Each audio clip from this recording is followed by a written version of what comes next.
Assalamualaikum warahmatullahi wabarakatuh.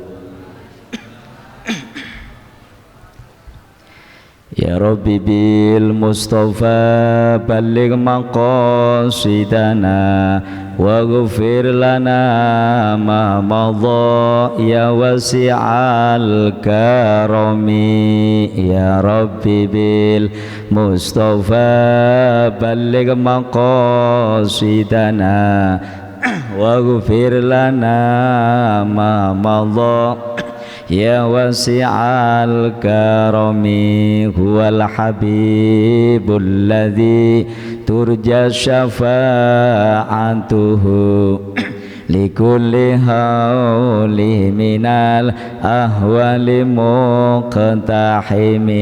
Ya Rabbi bil Mustafa balligh maqasidana waghfir lana ma madha ya wasi'al karami. Maulaya sholli wa sallim daiman abada alal habibika khairil khalqi kullihim.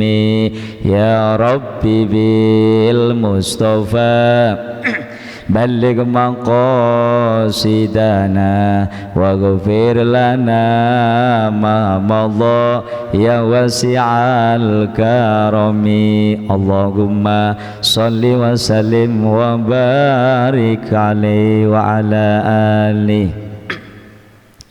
Bismillahirrahmanirrahim. Alhamdulillahilladzi an'ama alaina bi ni'matil imani wal islam. Asyhadu an la ilaha illallah wahdahu la syarikalah wa asyhadu anna sayyidana wa nabiyyana Muhammadan abduhu wa rasuluh la nabiyya ba'dah. Allahumma sholli wa sallim wa barik wa karim ala sayyidina Muhammadin sayyidil anbiya'i wal mursalin wa ala alihi wa sahbihi ajma'in. Amma ba'du. Hadratul mukarramin wal muhtaramin, para jamaah kuliah subuh Masjid Murtadha yang insya Allah semuanya dirahmati Allah subhanahu wa ta'ala, wabil khusus yang sama-sama kita hormati, yang kita muliakan Ketua DKM kita, beliau Bapak Ustadz Haji Dzulqarnain beserta seluruh tim kepengurusan Masjid Jami' Murtadha, para asatidz yang insya Allah dimuliakan Allah subhanahu wa ta'ala, orang tua kita, beliau Bapak Kiai Haji Mu'alim Ahmad Yunus Al-Maliki beserta para hujjaj, para orang tua kita, para hujjaj yang lain yang insya Allah tanpa mengurangi rasa hormat al-fakir kepada beliau-beliau, bapak dan ibu jamaah sekalian yang insya Allah dirahmati Allah subhanahu wa ta'ala.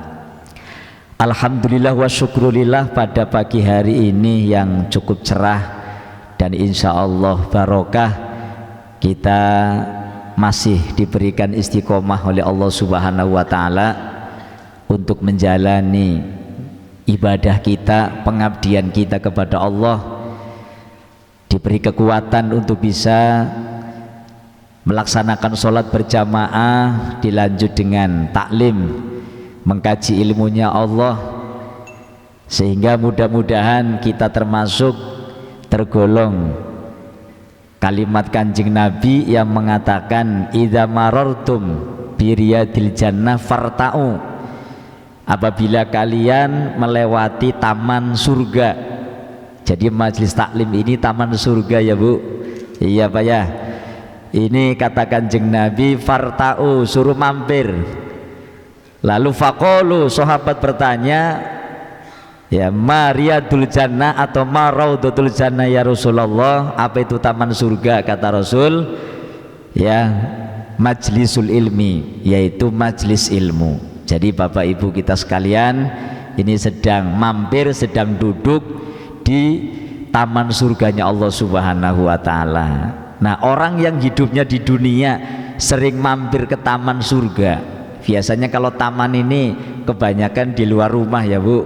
Kalau sudah sampai ke tamannya ya insya Allah besok kalau kita sudah meninggal dunia ya kita bakalan masuk ke yang punya taman, ke rumah aslinya yaitu surganya Allah Subhanahu wa Ta'ala. Amin ya Rabbal Alamin. Salawat dan salam mudah-mudahan tetap tercurah limpahkan kepada keharibaan junjungan Nabi kita, Nabi besar Muhammad Sallallahu Alaihi Wasallam, Nabi yang senantiasa kita nanti-nantikan syafaatnya. Mudah-mudahan ini kita melaksanakan ibadah apapun mengikuti tuntunan beliau ya Bapak Ibu. Maka kalau kita ngukur ibadah kita ini sebenarnya belum ada apa-apanya Bapak Ibu kalau ditukar dengan surganya Allah Subhanahu wa Ta'ala. Jadi orang sekarang ini ibadah ini ya semakin zaman berjalan, semakin zaman berakhir manusia pada umumnya rata-rata ngejar dunia, ngejar materi yang gampang melalaikan akhirat. Jadi yang bagus dunianya ya dicari, akhiratnya seimbang, jangan sampai ditinggalkan. Maka kalau kita lihat Bapak Ibu, jangankan Rasulullah ibadahnya ya, Kanjeng Nabi Rasulullah atau sahabat yang dimaksud, sahabatnya Nabi Muhammad itu ibadahnya itu betul-betul tekun ya, hidup hanya untuk ibadah Bapak Ibu. Kita melihat yang namanya sahabat Utsman. Sahabat Utsman ini mendapat gelar ya Imamul Abidin, pimpinannya, kepalanya orang-orang yang ahli ibadah itu Bu, Pak. Kenapa beliau disebut dengan Imamul Abidin? Dalam kitab kemarin saya baca ya, kitab Balaghoh, kitab sastra Arab, dalam pembukaannya dikatakan bahwa karena sahabat Utsman ini Bu, yauman walailan, di waktu malam beliau sholat, terus selain sholat wajib, sholat sunnah juga Bapak Ibu. Di waktu siang beliau selalu berpuasa, jadi sering melakukan berpuasa ya. Bahkan diceritakan satu rakaat saja menghatamkan Al-Quran Bapak Ibu. Sholatnya cukup lama, cukup panjang. Itu kelasnya sahabat Bapak Ibu ya. Jadi orang sekarang ini makanya kita jangan apa namanya ya kalau nggak mengharap yang namanya rahmat Allah ini ya jangan berharap yang namanya surga. Betul apa betul? Makanya siapa itu ya yang menciptakan syair ilahi lastudil firdausi aghla wala aqwa ala naril jahimi. Artinya bahwa beliau seorang ulama ahli tasawuf aja ngeluh nangis kepada Allah Bapak Ibu, bahwa ya Allah kami ini ya nggak kuat kalau kami dimasukkan dalam neraka Allah, kami nggak pantas sebagai apa namanya penduduk surga, ahli surga. Oleh karena itu ampunilah dosa-dosa kami ya. Kalau bukan karena kita mendapat ampunan Allah, karena bukan kita mendapat rahmat Allah ya, itu rasanya nggak pantas. Ini seorang ulama yang menyampaikan Bapak Ibu ya. Apalagi kita sama-sama yang termasuk orang awam, tetapi walaupun awam kita tetap berusaha. Karena awam ada dua Bapak Ibu. Ada orang awam yang ibadahnya cuma ngikut-ngikutan doang, nggak ngerti ilmunya. Tetapi ada awam yang punya ilmu.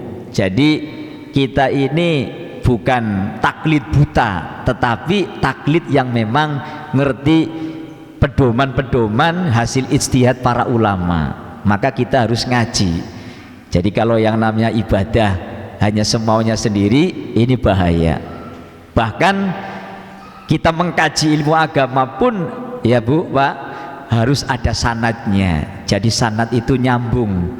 Jadi kita belajar itu melalui guru. Karena kalau melalui guru ini pemahaman kita akan sampai kepada Rasulullah Shallallahu Alaihi Wasallam. Rasul sudah mendapat amanat dari Allah, mendapatkan Al-Quran sama hadis. Pada saat Rasulullah hidup didampingi oleh para sahabat, maka kemudian setiap sahabat mendapatkan permasalahan yang nggak ngerti hukumnya, yang nggak ngerti jalan keluarnya, karena Rasulullah masih hidup, tanya langsung sama Rasulullah. Makanya Nabi Muhammad dikatakan Quran berjalan, jadi langsung tanya sama beliau. Lah begitu Nabi Muhammad wafat, nggak, namanya manusia itu ya pasti meninggal dunia, maka kemudian para sahabat ketika menghadapi masalah, ketika menghadapi problem, hal-hal yang hubungannya dengan kehidupan, dengan ibadah, ya, maka kemudian mereka berijtihad. Nah, ijtihadnya beliau ini sudah mendapatkan restu dari Rasulullah dan diteruskan oleh generasi berikutnya, tabi'in, tabi'inat tabi'in, tabi'inat tabi'in, terus sampai kepada ulama sampai ke kita Bapak Ibu. Ya, maka kalau kita belajarnya cuman baca-baca buku tanpa guru, atau kita cuman melihat di Google, boleh Google, tetapi ya itu hanya pendukung, harus punya pentasheh. Nah, itulah pentingnya sanad. Sanad itu mata rantai keilmuan yang menghubungkan kepada guru-guru kita di atasnya, yang nyambung kepada Rasulullah. Karena besok ketika kalau kita mau masuk surga ini ditanya Bapak Ibu, Ibu ya, tata cara sholatnya begitu, kata siapa gitu ya? Oh, kata si A, si B, mana si A-nya, dipanggil gitu Bu ya. Nah, kalau mama belajarnya cuman sama buku atau sama Google ya, oh kata Google begini, ya udah Google ya suruh sini ya, Google bukan manusia gitu ya. Jadi sanad itu penting Bapak Ibu.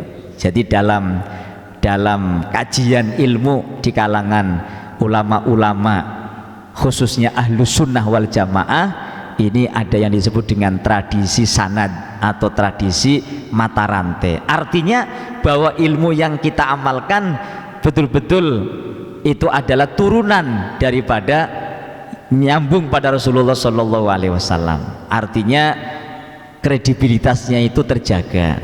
Jadi betul-betul ilmu itu memang tidak sembarangan pemahaman manusia yang tidak nyambung kepada Rasulullah Shallallahu Alaihi Wasallam. Hadirin jamaah Bapak Ibu yang dirahmati Allah Subhanahu Wa Taala, itu sebagai pembukaan. Kita akan meneruskan kajian ilmu yang terkait dengan sholat, dan pagi ini kita masih mengkaji tentang sholatnya orang yang dalam perjalanan ya Bapak Ibu. Karena hikmahnya apa Bapak Ibu? Kita kan selama kita ini masih dikasih umur, dikasih sehat ya, bisa bergerak dan sebagainya, maka wajib sholat Bapak Ibu. Dalam kondisi apapun wajib sholat, kecuali orang yang punya udzur, kayak ibu-ibu yang tiap bulan kedatangan tamu lampu merah, terutama ibu-ibu yang masih muda. Kalau lampu merah datang ya memang nggak boleh sholat. Itu sudah menjadi tabiat perempuan, dan syariat memang sudah menentukan, karena memang dalam kondisi sedang mengeluarkan darah haid, kotoran, membawa najis, sehingga memang tidak ditaklif, tidak diwajibkan untuk melakukan sholat. Tetapi bagi selainnya yang nggak punya udzur, dalam kondisi apapun termasuk dalam perjalanan, ya wajib sholat. Tetapi Allah itu maha bijaksana Bapak Ibu, supaya kita sholatnya ini tetap dilaksanakan. Kalau yang namanya jalan jauh itu kan pasti mengandung unsur-unsur yang menjadikan kita ini ibadah rasanya susah, rasanya karena dengan lelah akhirnya males dan sebagainya. Maka Allah ngasih rukhsah, Allah ngasih dispensasi, ngasih keringanan berupa sholat jamak dan sholat qashar. Nah, kemarin hukum-hukum yang terkait dengan perjalanan sudah kita bahas, kita lalui ya.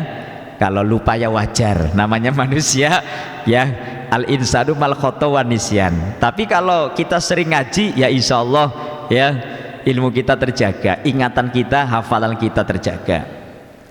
Nah, kemarin Bapak Ibu, hukum yang keempat kemarin ya, yang sempat ada makna yang kelupaan, ada sebuah perjalanan yang hukumnya itu makruh, ya, kasafari litijaroti fi aknafil mauta. Jadi dari sekian perjalanan ada yang hukumnya wajib, kayak perjalanan kita melaksanakan ibadah haji, umroh, itu namanya kita sedang menjalani perjalanan yang hukumnya wajib. Lah kalau wajib dilakukan dapat pahala, kalau nggak melakukan, kalau ditinggalkan dapat dosa.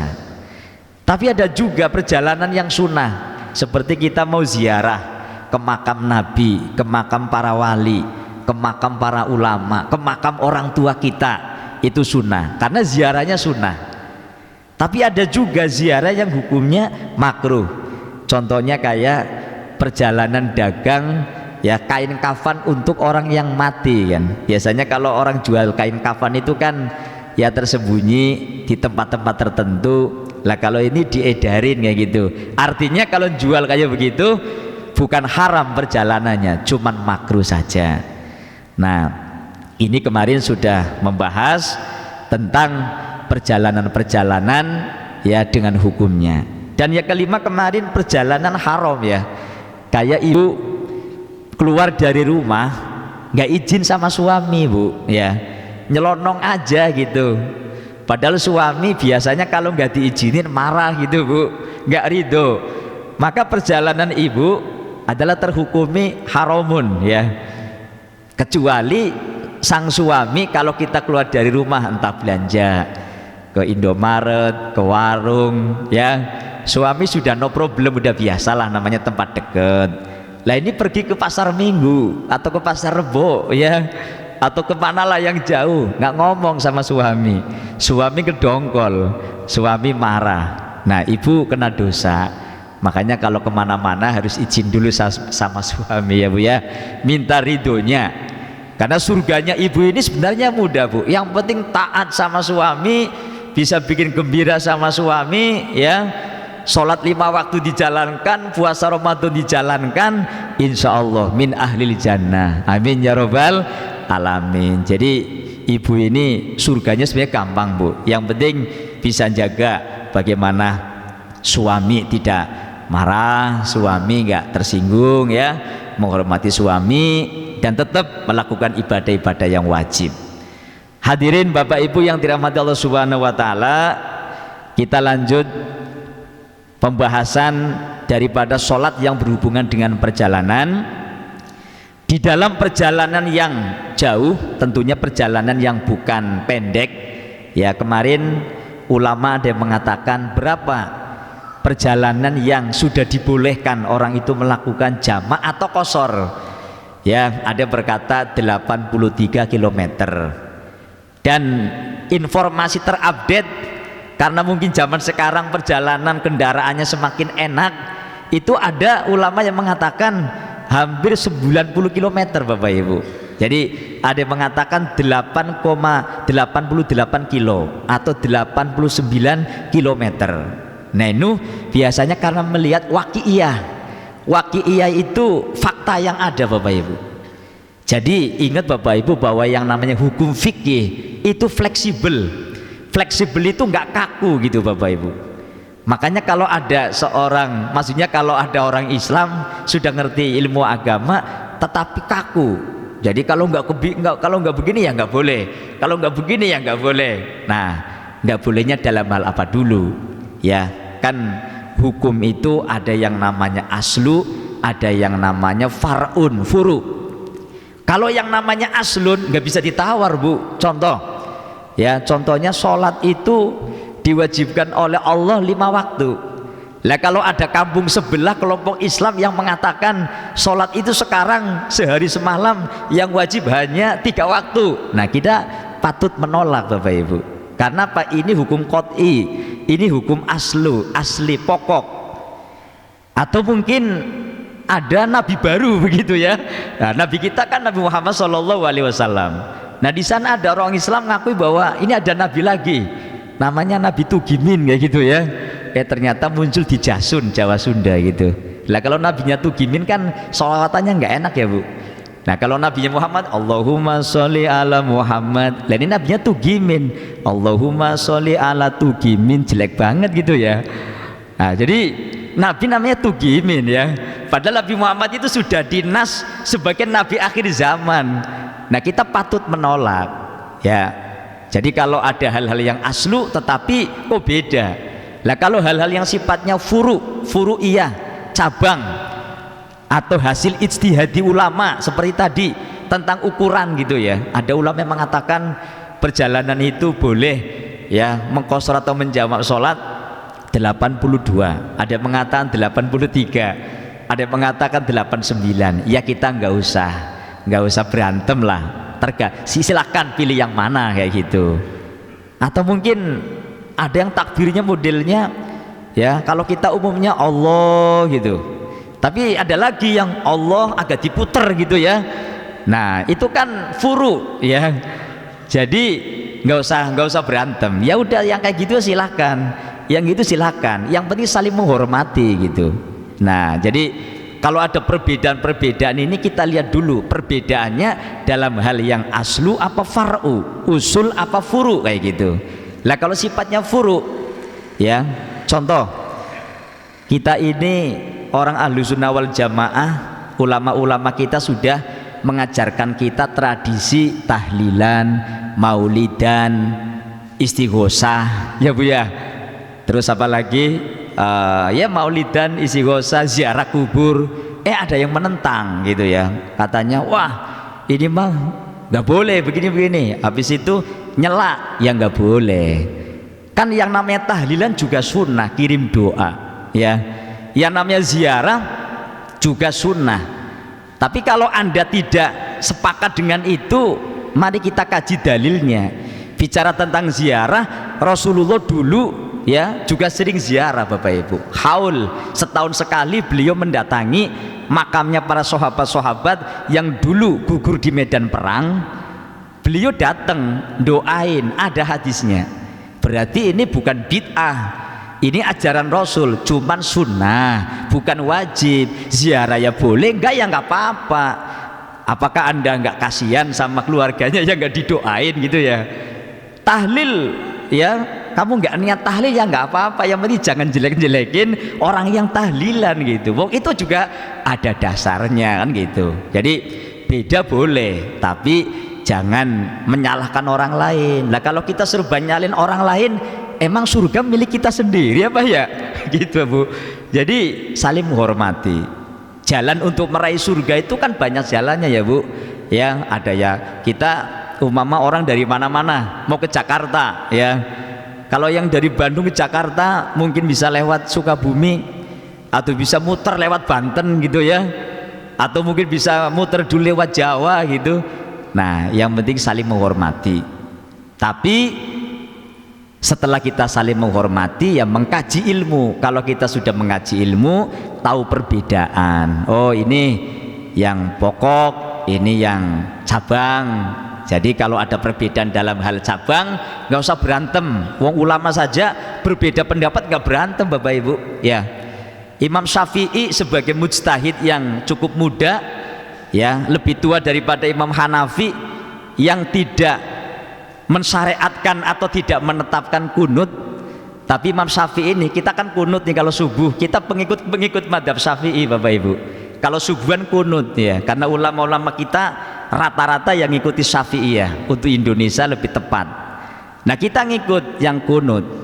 Tetapi ketika Imam Syafi'i ziarah ke makamnya Imam Hanafi ya, yang tidak pakai kunut, beliau juga sholatnya nggak pakai kunut, menghormati.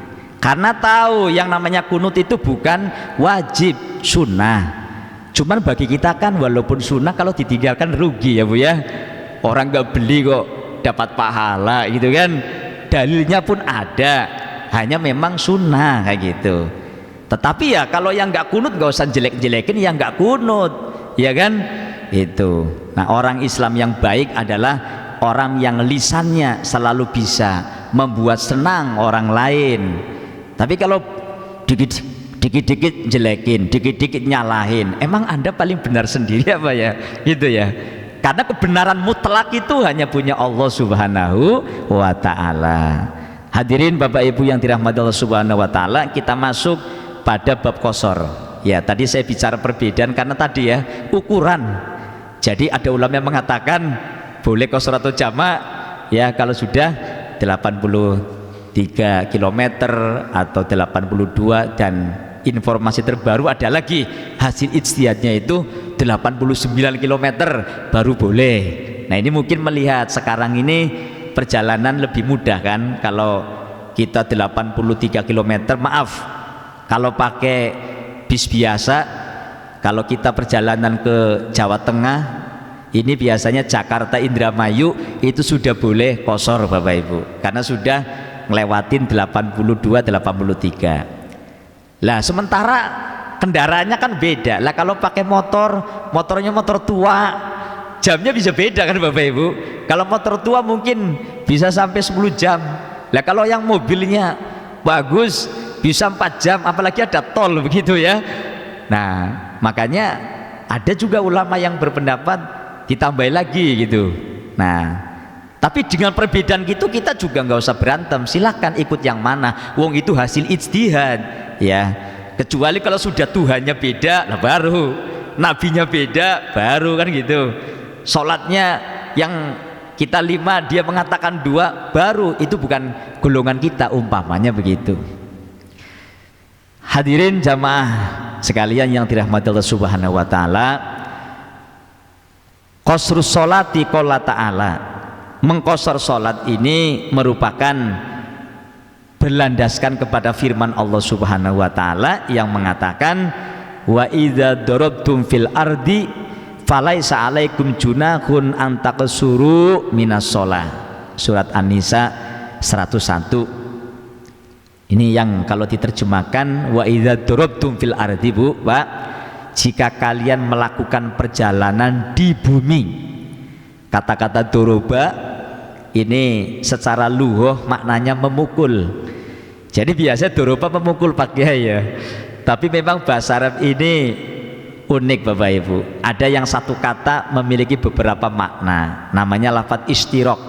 Jadi doroba bisa bermakna memukul, bisa bermakna bagian, bisa bermakna melakukan perjalanan gitu. Nah ini masuk dalam kajian nahwu sampai kepada sastra Arab, balaghah. Makanya kalau orang mengkaji yang namanya hukum agama jangan cuma hanya satu sisi, karena di dalam mengkaji ilmu agama memang banyak ilmunya Bapak ya. Makanya kalau sudah banyak ilmu ya terjadilah bijaksana, tidak kaku gitu. Wa idza daratum fil ardi falaysa alaikum junahun an taqsuru minas shalah, dan jika kalian melakukan perjalanan di bumi maka tidak ada dosa bagi kalian antak suruh minas sholah, untuk melakukan qasar bagi kalian semua di dalam sholat. Jadi mengqasar sholat itu kata Allah nggak apa-apa, nggak dosa kayak gitu.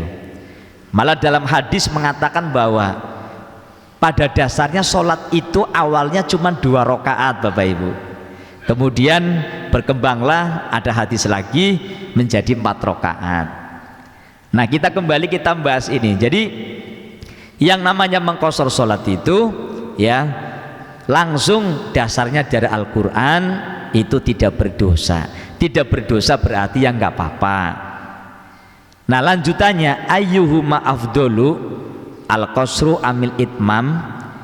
Sekarang kalau terjadi beberapa persoalan, manakah yang lebih utama, apakah kita melakukan qasar atau menyempurnakan sholatnya? Jadi al-itmam ini menyempurnakan sholat. Kembali Bapak Ibu supaya ada klasifikasi. Kalau yang namanya qasar itu, qasar sendiri maknanya meringkas Pak ya. Jadi meringkas sholat yang tadinya 4 jadi 2. Kalau yang namanya jamak mengumpulkan waktu, rokaatnya tetap. Nah kalau qasar umpamanya kita dalam perjalanan saat ini jatuh pada sholat zuhur.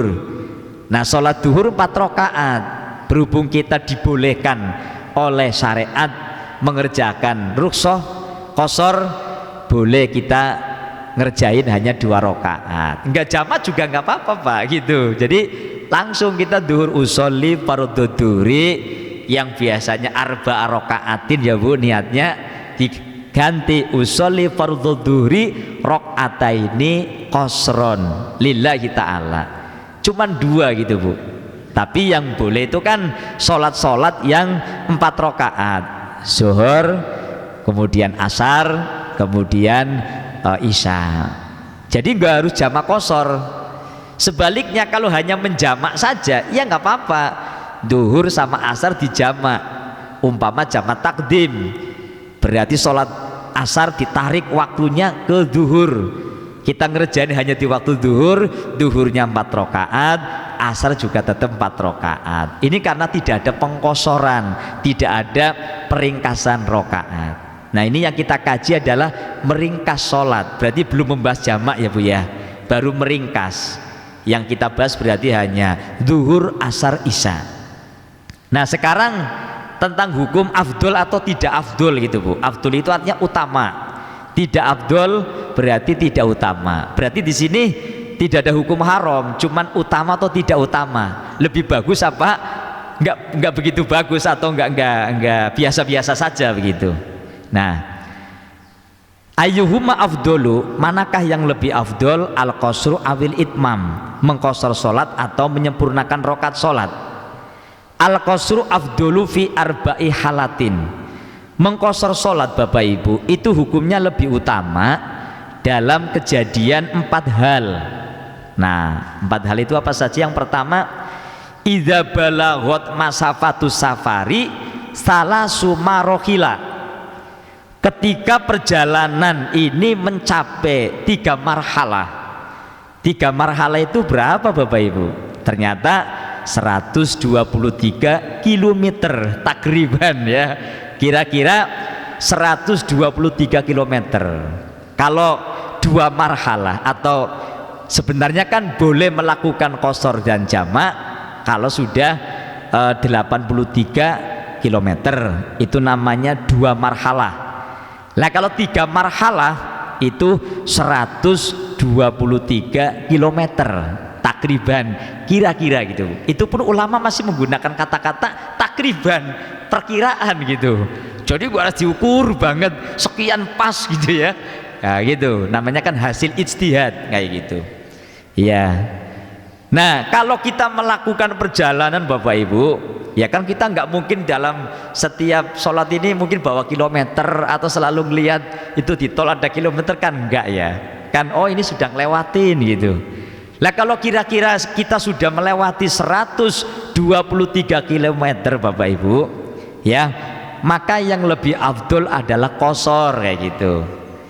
Ustadz, Yai, andaikan kita nggak qasar bagaimana? Ya nggak apa-apa, namanya rukhsah ya kan, keringanan. Itu kan enak buat kita untuk umat Islam ya. Jadi lebih utama daripada kita sholat lengkap. Mamanya nih di waktu asar tadi kita di waktu duhur juga ndak qasar, begitu asar ya ini qasar apa enggak ya? Sebenarnya karena sudah melampaui daripada 123 ini lebih afdol, maka ya qasar saja Bu. Tapi andaikan Bapak Ibu kayaknya merasa nyaman 4 rakaat, iya nggak apa-apa, cuman dalam hukum agama lebih afdol 2 rakaat gitu. Khurujan min khilafi man aujabahu, pendapat ini keluar mengecualikan, berbeda dengan pendapatnya ulama yang mewajibkan Bapak Ibu. Kal imami Abi Hanifata, kalau madhab kita Syafi'i, kalau kita perjalanannya 123 km yang utama adalah qasar Bapak Ibu. Tapi kalau ulama yang lain di luar madhab Syafi'i, contohnya Imam Hanafi gitu, itu malah wajib Bapak Ibu. Ada yang mewajibkan malah. Kalau pengikut Hanafiyah, pengikut Imam Hanafi ya, Imam Hanafi berarti golongan Hanafi, Hanafiyah. Kalau kita namanya Syafi'iyah kayak gitu, pengikut-pengikut Imam Syafi'i gitu, ulama-ulama yang ikut Imam Syafi'i. Nah itu ya Bu ya, jelas. Jadi ya pertama, ketika perjalanan kita sudah mencapai 123 kilometer, karena 1 kilo kan 1000 meter ya Bu Pak. Nah itu yang utama adalah qasar. Dan bahkan ada ulama di luar Syafi'iyah yang mewajibkan kayak gitu, karena memang sudah diukur Bapak Ibu. Kalau kita jalan sudah melampaui perjalanan ini 123, rata-rata capek, lelah kayak begitu. Tapi ya umpama mau ngambil itmam lengkap, ya nggak apa-apa. Ini bukan masalah dosa atau nggak dosa ya Bu, utama dan tidak utama gitu. Nomor 2, asani idza wujida fi nafsihi karohiyatil qasri.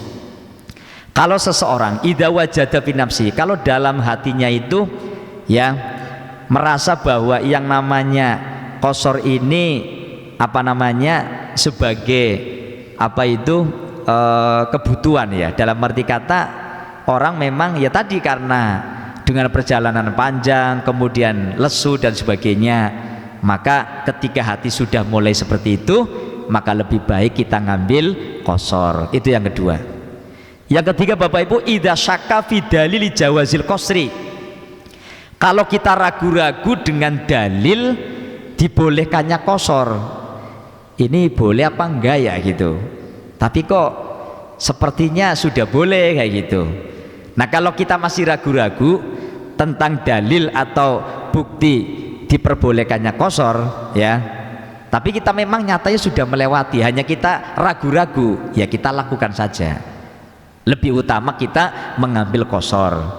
Tapi kalau yakinnya kita tetap pengen itmam, ya enggak apa-apa, terserah gitu Bapak Ibu ya. Dan yang nomor 4 Bapak Ibu, ini terutama buat para asatid, para ustadz, para kiai mungkin ya, idza kana mimman yuqtada bihi bi hadratin nas wa fi ghairi dzalika al itmam afdalu. Idza kana mimman yuqtada bihi bi hadratin nas, ketika orang itu diikuti oleh banyak orang, yang namanya ustadz kan biasanya bawa jamaah ya Bapak Ibu, ustadz, kiai, pembina.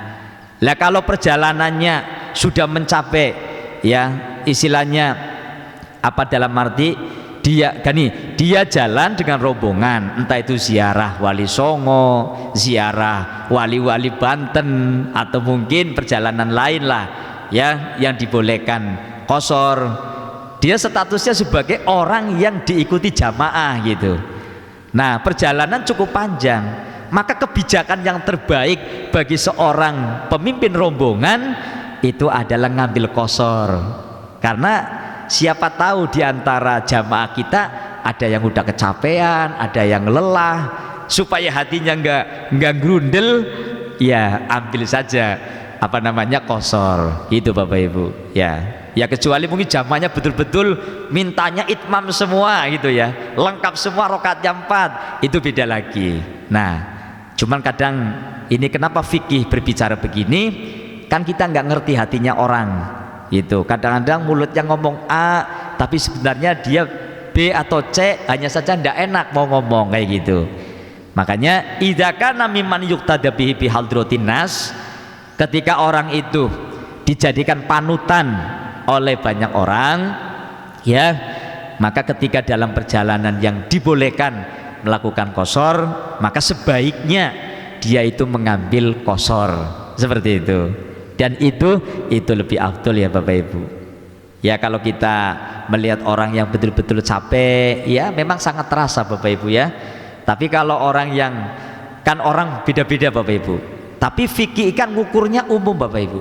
Fikih ngukurnya umum, bukan melihat individu perorangan. Jadi yang namanya membuat hukum yang dijadi patokan itu bukan kelompok kecil, tetapi kelompok mayoritas pada umumnya kayak gitu. Hadirin Bapak Ibu jamaah sekalian yang dirahmati Allah Subhanahu wa taala.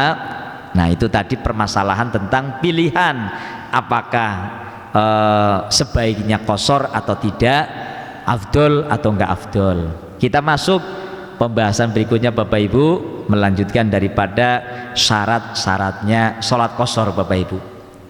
Syurutul qasri, syarat-syaratnya qasar. Jadi orang boleh melakukan sholat qasar ini kalau sudah bagaimana gitu ya, syarat-syarat. Syarat ini harus dipenuhi di awal.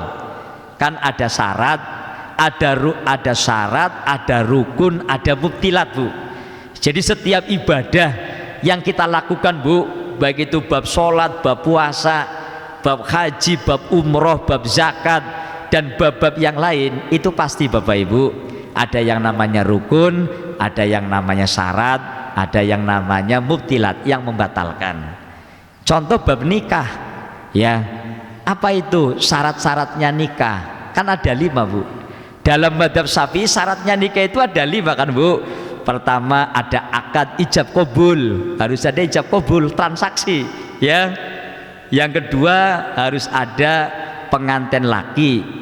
Yang ketiga pengantin perempuan. Yang keempat ada wali, ya, orang tuanya harus ada wali laki-laki atau yang mewakilinya. Dan yang kelima adalah saksi, saksi minimal 2, ya. Lah kalau kurang dari 5 dalam mazhab Syafi'i ya Bu, itu ndak boleh, berarti batal, ya. Tadi syaratnya jumlah, nah terus ini malah plus syarat dan rukun gitu ya.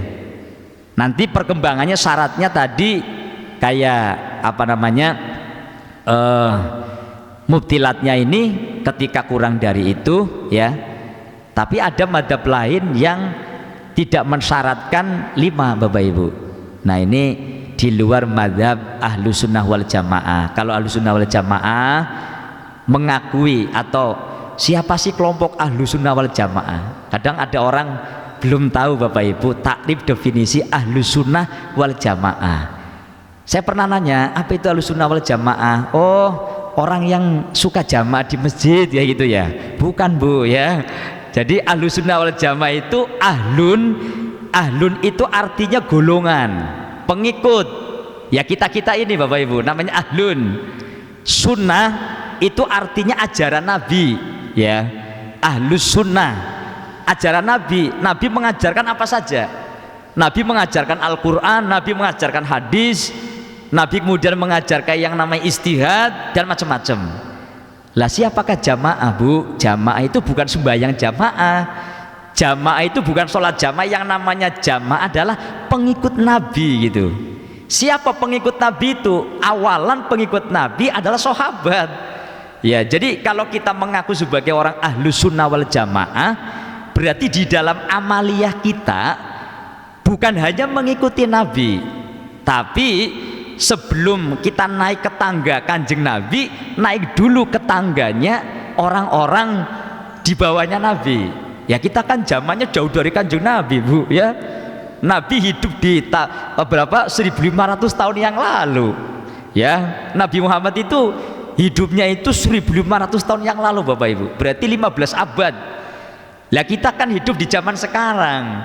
Lah kalau kita langsung mengkaji kembali ke Quran hadis kan umum, belum dikupas, belum kemudian dikeluarkan bagaimana teknisnya, ya kan. Maka kemudian ulama dari mulai golongan sahabat, ya, kalau bahasanya orang akademis, mengeksplorasi, menggali bagaimana hukum-hukum daripada Quran hadis ini seperti apa begitu. Lah itu kan urutannya dari sahabat, tabiin terus sampai ulama, Bapak Ibu, ya. Nah, jadi apa namanya, yang namanya Ahlus Sunnah wal Jamaah, orang yang di dalam mengikuti amaliannya itu ya mengikuti ulama lah intinya, Bapak Ibu. Makanya tadi saya bilang sanad itu ya guru kita nyambung gitu. Guru kita ngaji sama kiai ini ngaji ke kiai ini ke syekh ini sampai kepada tabiin, bahkan sampai kepada sahabat Rasulullah gitu, Bapak Ibu, ya. Nah itu jadi sanad atau yang namanya mata rantai keilmuan, karena kita sebagai orang Ahlus Sunnah wal Jamaah. Jadi orang Ahlus Sunnah wal Jamaah adalah golongan umat Islam yang di dalam mengamalkan ajarannya itu mengikuti Nabi dan pengikutnya Nabi. Siapa yang dimaksud pengikut Nabi? Kata Rasul, wahwa atau hum as-sahabat. Kata Kanjeng Nabi, siapakah jamaah? Jamaah itu adalah sahabat. Sebab ada orang yang ahli sembahyang jamaah, tetapi tata cara ibadah dia itu cuman hanya kata Nabi, menggali hadis Qur'annya sendiri, tetapi nggak menghormati ajarannya sahabat. Itu bukan Ahlus Sunnah wal Jamaah. Jadi Ahlus Sunnah wal Jamaah yang ngikuti Nabi dan para pengikut Nabi. Siapa pengikut Nabi? Tadi rentetannya, Ibu, Bapak, sahabat, tabiin aja sampai 4 kali. sampai ulama. Ulama ada dua periode, ulama mutaqaddimin, ulama mutaakhirin, sampai kepada ulama-ulama sekarang kayak gitu. Nah, itu ahlu sunnah wal jamaah. Nah, dalam ahlu sunnah wal jamaah Bu, untuk mengkaji fikih ini mengakui hanya 4 madhab, Syafi'i, kemudian Maliki, Hanafi, dan Hambali. Nah, tadi saya bicara tentang nikah ya Bu, ada ulama yang di luar yang diakui daripada di luar, dalam arti tidak diakui Ahlussunnah wal Jamaah. Dalam hal nikah ini tidak harus ada wali, yang penting ada akad, pengantin laki, pengantin perempuan, kemudian ada saksi. Nah, ini yang menghasilkan ijtihad seperti namanya Imam Abu Dawud Ad-Dhuhiri, Bapak Ibu. Ya. Nah, kalau memang siap ngikutin itu ya terserah, tapi itu memang di luar Ahlussunnah wal Jamaah, kan resikonya kan masing-masing ya Bu, gitu. Jadi maaf nih, maaf kejadiannya gini kadang-kadang Bu ya. Jadi orang nikah yang penting ada pengantin laki, perempuan, ada saksi, ada akad, tidak harus ada bapaknya atau tidak harus ada pamannya atau tidak ada walinya. Nah, kalau madzhab 4 nggak sepakat, madzhab 4 membatalkan kalau nikah rukunnya hanya kurang dari 5 kayak begitu. Nah, di sini aja terjadi perbedaan pendapat Bapak Ibu. Nah, baik, jadi kembali lagi bahwa yang namanya ibadah itu pasti ada syarat, ada rukun, dan ada yang membatalkan ya Bapak Ibu. Nah, yang pertama Bapak Ibu, syarat daripada sholat qashar antakuna sholatu rubaiyatan minal maktubati. Yang pertama, sholatnya itu rubaiyah. Rubaiyah itu 4 rakaat ya Bu, dari sholat-sholat yang wajib. Istilah sholat sunnah tidak ada qashar, apalagi sholat sunnah ya mayoritas sholat sunnah itu cuma 2 rakaat. Jadi adanya qashar hanya terjadi, hanya dibolehkan bagi sholat yang 4 rakaat. Jadi maghrib nggak bisa diqashar Bu, 3 jadi 1 umpamanya ya nggak boleh, atau subuh 2 jadi 1 ya nggak boleh.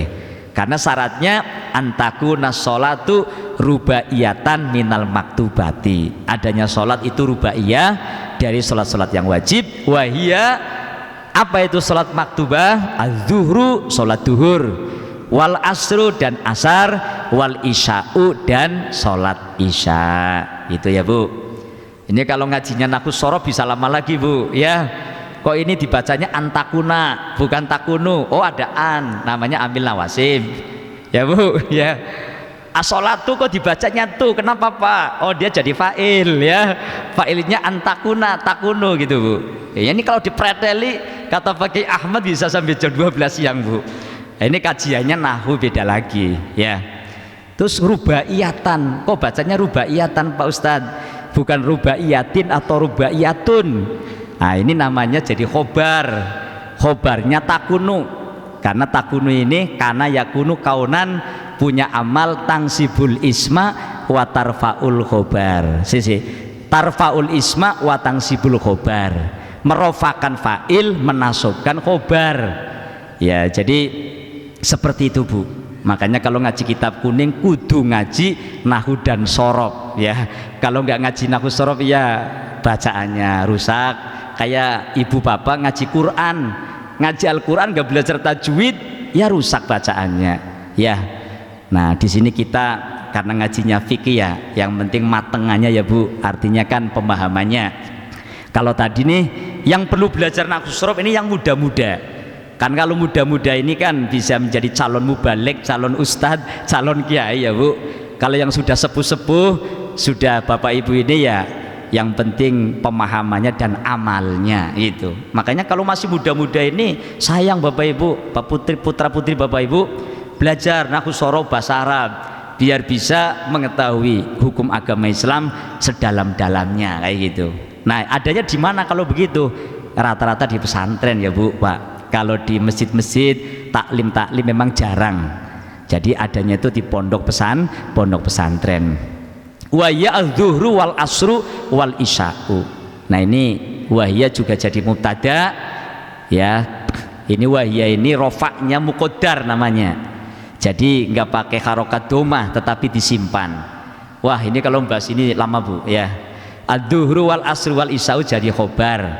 Karena duhur ini isim dohir Jadi khobar i'rabnya rofa, tanda rofanya pakai doma. Rofa itu tandanya ada doma, ada wawu, ada subutun nun gitu ya, ada alif dan sebagainya. Jurumiyah lah itu urusannya Bapak Ibu ya. Ada jurumiyah, imriti, alfiyah dan sebagainya. Baik Bapak Ibu, yang pertama intinya syarat daripada sholat qashar ya, sholat yang dilakukan harus sholat yang 4 rakaat Bapak Ibu ya. Nah yang kedua Bapak Ibu, asani qasdu maudiin muayyanin, menuju suatu tempat yang tertentu walau bil jihati, walau pada suatu arah. Fala yaksuru al-haimu alladzi la ya'rifu maksidahu, maka tidak boleh mengqashar. Siapa yang tidak boleh mengqashar salat Bapak Ibu? Al-haimu. Al-haimu itu orang yang bingung, orang yang keder gitu Bu. Alladzi la ya'rifu maksidahu, orang yang nggak tahu tujuan kemana dia pergi, walaupun jaraknya sudah melampaui 82 atau 3 km Bapak Ibu, dia nggak boleh sholat qashar ya.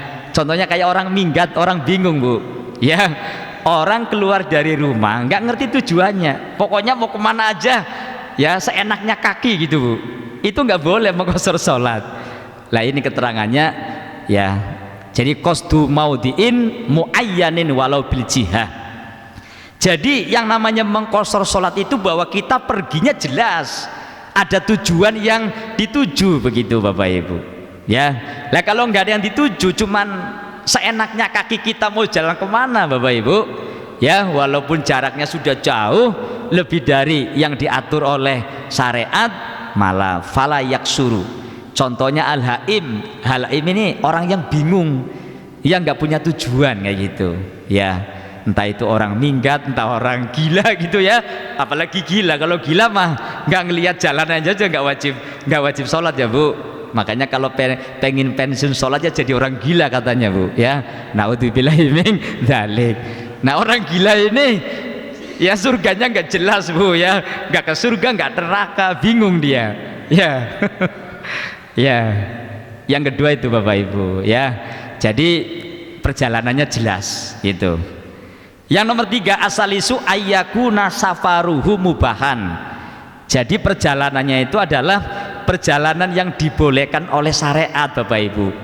Jadi bukan perjalanan laisa maksiatan. Tuh kecuali muncul lagi maksiatan. Bukan maksiatun bacanya, maksiatan. Jadi khobarnya laisa ya. Sama dengan tadi laisa maksiatan, bukan perjalanan yang maksiat. Fala yaduru idza kana safaru makruhan. Oleh karena itu tidak apa-apa, enggak bahaya atau enggak apa-apa ketika perjalanan itu sekedar makruh. Jadi yang penting bukan perjalanan yang mengandung maksiat atau haram, itu boleh-boleh saja qashar Bu. Kesimpulan yang ketiga Bapak Ibu, bahwa orang boleh mengqashar sholat kalau perjalanannya itu bukan perjalanan yang maksiat. Kemarin kan sudah dijelasin ya. Nah kita lihat keterangan di bawahnya Bu, ini sebagai penjabaran. Ada perjalanan-perjalanan maksiat ya yang dibagi oleh ulama, ada 3 Bapak Ibu. Wa aqsamul asi min naqiyati jawazil qasri at-tarakhusu. Bagian-bagian orang yang maksiat dalam perjalanan dipandang dari segi boleh atau tidaknya, atau dipandang dari segi boleh dan tidaknya qashar. Tarokhus itu maknanya dispensasi. Kalau bahasanya ibu-ibu kalau belanja dapat bonus kayak gitu, namanya tarokhus ya, atau rukhsah ya. Itu dari kata yang sama. Kalau tarokhus berarti tarokhoso, ya tarokhosu, tarokhuson. Jadi tarokhus itu isi masdar. Tapi kalau rukhsah, rohiso, yarkhosu, rukhsotan, sama saja. Jadi mustaknya rohiso, sama-sama isi masdar gitu. Jadi sama-sama dispensasi ya Pak Kiai. Tarokhus itu maknanya keringanan atau bonus dari Allah. Jadi bagian atau macam-macam perjalanan yang mengandung maksiat bagi seseorang Bu ketika melakukan perjalanan, dipandang dari segi boleh dan tidaknya qashar, itu ada 3 macam. Al awalu Yang pertama ada yang disebut dengan asin bisafar, maksiat dengan perjalanan. Apa itu yang dimaksud? Wa huwallazi ansha'a safarohu min ajlil maksiat hukmuhu la yajuzu lahul qasru ay at-tarakhusu illa idza taba wa baqiya min safarihi aktsara min marhalataini. Yang pertama Bu, istilah dalam fikih ada perjalanan yang disebut dengan asin bisafar. Bukan asin rasa asin yang pembandingnya rasa manis, bukan ya Bu. Asin dalam bahasa Arab maknanya maksiat. Maksiat itu melanggar agama. Ya, apa contohnya jalan tapi melanggar agama? Pak Kiai, Pak Ustadz, ya contohnya kita jalan, maaf, ada orang jalan tapi mau ngerampok gitu kan. Namanya jalan tapi maksiat. Dia jalan tapi mau bunuh orang gitu kan Bu, Pak, namanya maksiat. Lah kalau istilahnya asin bisafar itu bagaimana? Yaitu perjalanan yang ditimbulkan oleh seseorang tetapi memang tujuannya langsung maksiat. Orang mau jalan tapi memang tujuannya sudah mau maksiat, ya mau ngerampok, mau nyuri, mau bunuh orang, mau ngutil, atau mungkin maaf kalau bahasa anak mudanya mungkin mau apel, mau pacaran umpamanya Bu ya, maaf. Nah, ini hukumnya apa? La yajuzu lal qasru, itu tidak boleh mengkosor. Jadi orang jalan jaraknya sudah lebih dari 82 km, tapi dari awal jalan berangkatnya saja sudah niatnya udah nggak bagus, itu nggak boleh kosor. Biasanya kalau yang niatnya nggak bagus malah nggak sembahyang ya Bu ya. Iya, karena niatnya aja udah nggak bagus gitu Pak. Ini ulama membagi seperti itu Pak. Ya, masa orang perampok di tengah jalan sholat namanya ya, kayaknya jarang ya Pak ya. Lah iya, makanya di awal jalan aja udah tujuannya nggak baik. Ini ya laisa lahu al qasru, nggak boleh kosor. Kalau dia jumpai sholat nggak boleh kosor, kecuali apa Bu?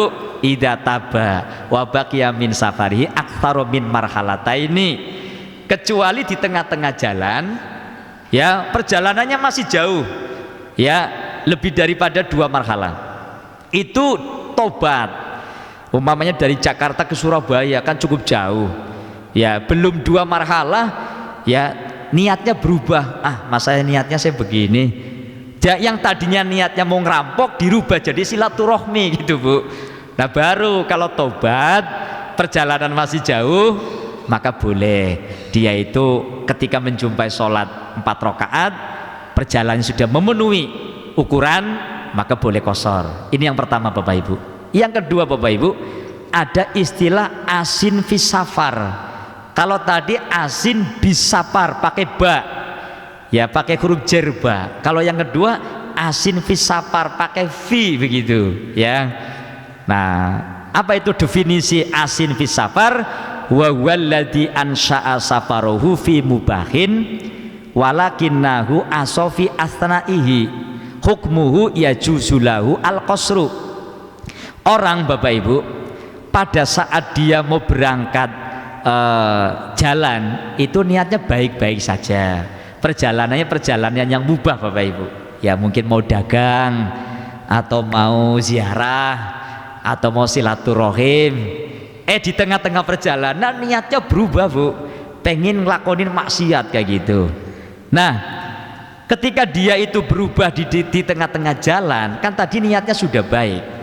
Ketika niat baik itu selama dia masih dalam perjalanan belum berubah niat, maka ya juzulahu al qasru, boleh-boleh saja kalau memang berubahnya di pertengahan jalan.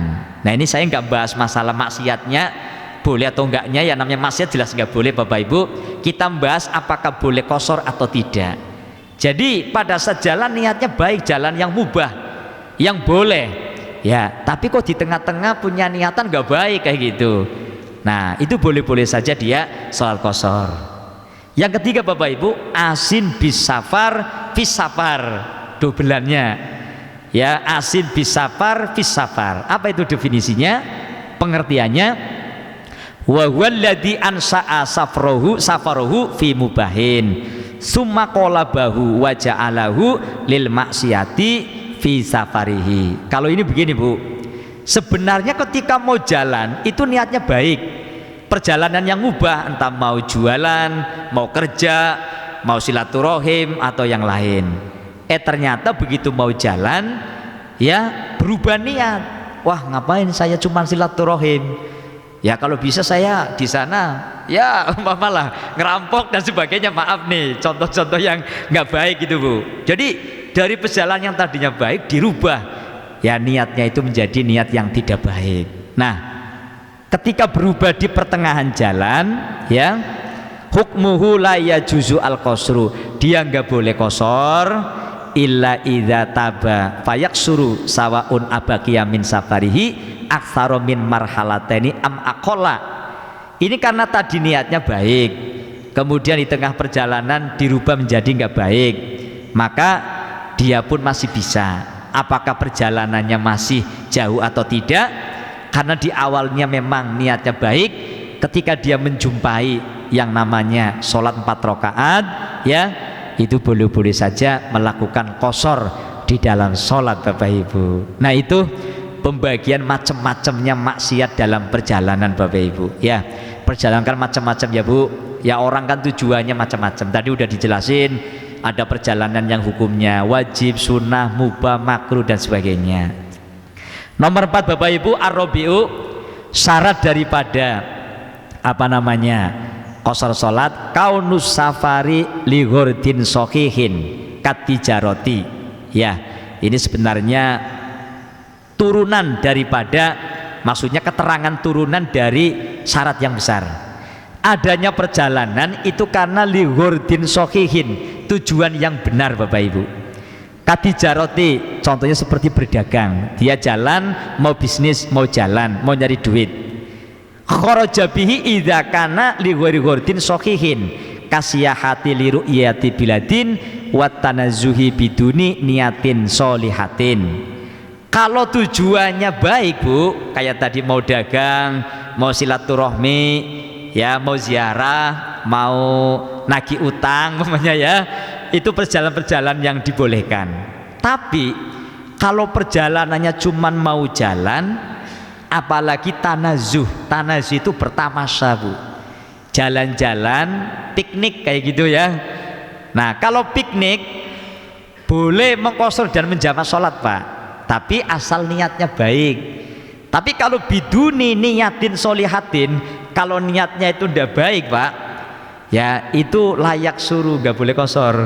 Lah niat yang baik gimana ya Pak Ustadz? Ya kita niat piknik, niatnya jangan nanti di sana kita mau nih, kalau mama laki-laki bujangan nyari cewek gitu kan, atau mungkin ya kalau nyari cewek bener-bener nyatu itu jodoh nggak apa-apa, tapi niat yang jelek kan banyak ya Bu, mungkin mau ngutil, mau ngerampok, mau ya istilahnya niat-niat yang nggak baik yang lain. Nah kalau tamasya, kalau rekreasi ya niat yang baik. Pertama melepas daripada rasa penat, kita sibuk terus, kita tamasya biar ada penyegaran supaya badan makin sehat. Dan niat yang lebih baik lagi Bu, tafakur ya kepada alam yang ada. Kita ngelihat pantai, betapa indahnya pantai. Pantai ini yang bikinkan Allah gitu ya, Masya Allah hebatnya engkau, nggak ada yang bisa bikin kecuali engkau. Melihat gunung yang begitu besar ya kan. Nah kita doakan gunung bukit yang ada di Cianjur ya Bu, yang gempa, mudah-mudahan mereka diberikan, yang kena musibah ya Bu dikasih kesabaran. Kan sesama muslim kita juga harus mendoakan, betul apa betul? Kalaupun toh kita nggak bisa membantu harta, minimal membantu doa ya. Nah saudara-saudara kita ini informasi yang terupdate sudah 300 sekian yang meninggal dunia ya karena terkena musibah gempa bumi, yang sekian ratus, kalau nggak salah 700 sampai 400 ya dirawat di rumah sakit ya. Ini seluruh kawasan, seluruh apa namanya kelompok-kelompok istilahnya orang ini banyak yang memberikan sumbangan-sumbangan ke sana ya. Nah kalau kita tidak bisa nyumbang harta, minimal nyumbang doa ya. Jadi mendoakan daripada saudara-saudara kita yang muslim ya, itu juga penting. Karena kalau hal itu dialami oleh kita ya, Masya Allah bagaimana rasanya. Betul ya Bu? Iya Pak ya. Nah begitu. Baik, jadi bicara tentang tamasya, tentang jalan-jalan piknik, kalau niatnya baik maka boleh ketika menjumpai apa namanya sholat yang 4 rakaat boleh mengqashar ya. Yang kelima Bapak Ibu, kaunu safarihi marhalataini, tadi udah dibahas di awal, saya baca lagi. Syarat perjalanan daripada yang dibolehkan qashar itu minimal 2 marhalah, aitowilan, jadi panjangnya Bu, wa mayusawi sittata asyara farsakhon, yang namanya 2 marhalah panjangnya itu sama dengan 2 farsah. 1 farsah itu berapa Bapak Ibu? Wal farsaku salah 1 amyalin, 1 farsah itu 3 mil. Wal mailu ya, wal mailu arba'i alafi khotwatan ya, yang namanya 1 mil 4.000 jangkahan begitu. Nah ini ulama betapa detailnya Bapak Ibu ngukur perjalanan ya. 2 marhalah berapa sih Pak? 16 farsah. 1 farsah 3 mil, 1 mil 4.000 jangkahan. Nah fal marhalatu, maka 2 marhalah kesimpulannya samanina isnaini wasamanina kilometrin takriban, yang namanya 2 marhalah ya itu kurang lebih kira-kira 82 kilometer kayak gitu. Nah ini apa namanya ukuran yang sudah diijtihadkan oleh para ulama ya, itu adalah minimalnya segitu. Kemudian nomor 6 mujawazatul balad wa takunu bi mujawazati suri fil baladi al musawwari. Maaf asur ini enggak ada titiknya, tadi apa namanya kebablasan. Sur itu maknanya batas Bu ya. Mujawazatul balad, orang sudah boleh melakukan yang namanya qashar ini kalau sudah melewati batas atau melewati kampung kita Bu. Kata-kata balad ada yang menerjemahkan negara. Lah kalau negara terjemah di Indonesia ini kan satu negara besar, 30 berapa provinsi ya Bu ya. Tapi balad di sini yang dimaksud al balad ay al qaryah, desa, kampung, kelurahan gitu Bu. Jadi jangan mau qashar sholat, mau jamaah sholat, ketika kita mau pergi itu di rumah, mau jalan qashar dulu, jamaah dulu, ndak boleh Bu. Jalan dulu, minimal apa? Tadi mujawazatul balad, melewati kampung. Ya, watakunu bi mujawazati suri fil balad. Jadi adanya sur ya dalam suatu kampung itu bagi kampung yang ada pembatasnya. Ibu bapak kalau lewat daerah kan pasti ya Bu, kalau kita sudah lewat habis wilayah, contoh dari Jakarta ke Ciputat, Ciputat sudah ngikut provinsi Banten, betul ya Bu Pak? Itu kan ada selamat jalan atau selamat datang ya di provinsi Banten kan gitu. Itu namanya sur Bapak Ibu ya. Gapura itu namanya sur. Lah kalau kampung ya biasanya ada yang ada batasnya, ada yang enggak ya Bu. Biasanya kalau yang ada batasnya itu provinsi, batas negara pasti antara Indonesia dengan Malaysia, mungkin di sana kan ada pembatas. Lah kalau kampung kita enggak ada pembatasnya, apa? Ini yang kedua. Wa bi mujawazatil imroni fil balad ghairil musawwar. Ya, dan dengan batasan bangunan pada suatu desa atau kelurahan bagi desa atau kampung yang enggak ada pembatasnya. Jadi kira-kira kalau rumah ini ketika disensus ngikuti Tanjung Barat apa ngikutin Pejaten kayak gitu Bu.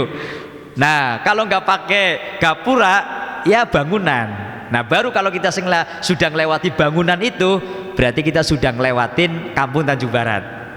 Atau kalau pakai gapura ya terserah. Jadi intinya boleh qashar itu manakala kita sudah melewati batas kampung. Contoh mamanya kita sore-sore Bu ya, ini bagi orang-orang yang pada kerja di Jakarta, orang-orang Jawa itu ya, Biasa kalau pulang malam, kalau yang wilayah Indramayu, Brebes, Tegal, Pekalongan, Semarang itu biasanya pakai Sinar Jaya Bu, ya, yang loketnya ada di Pasar Minggu gitu. Itu kan biasanya bisnya itu jalan pilihannya antara jam 5 atau setengah 7, paling malam jam 8. Umpama dari kita ini mau jalan ke daerah Tegal atau Pekalongan gitu, begitu sampai ke loket atau apa namanya agen di Sinar Jaya Pasar Minggu itu sudah maghrib ya Bu. Nah kita mukimnya di sini, entah pendatang entah itu orang asli, karena pendatang pun kalau sudah mukim melebihi 4 hari namanya mukim ya Bu ya. Iya, orang-orang yang pada kerja dari berbagai daerah ya, karena kerja itu ya berbulan-bulan bertahun-tahun ya namanya kan mukim gitu.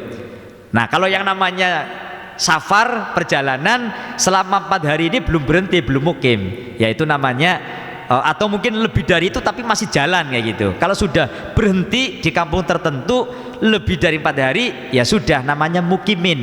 Dia wajib sholat Jumat ya, mengabsahkan sholat Jumat yang ada di situ. Nah ketika dia mau jalan ke Pekalongan mamanya atau Semarang sampai ke Pasar Minggu sudah ngelewatin Tanjung Barat, sudah maghrib Bu, maka dia boleh itu di sampingnya agen Pasar Minggu di Sinar Jaya itu ada musola kecil, sholat dulu di situ nggak apa-apa sebelum jalan.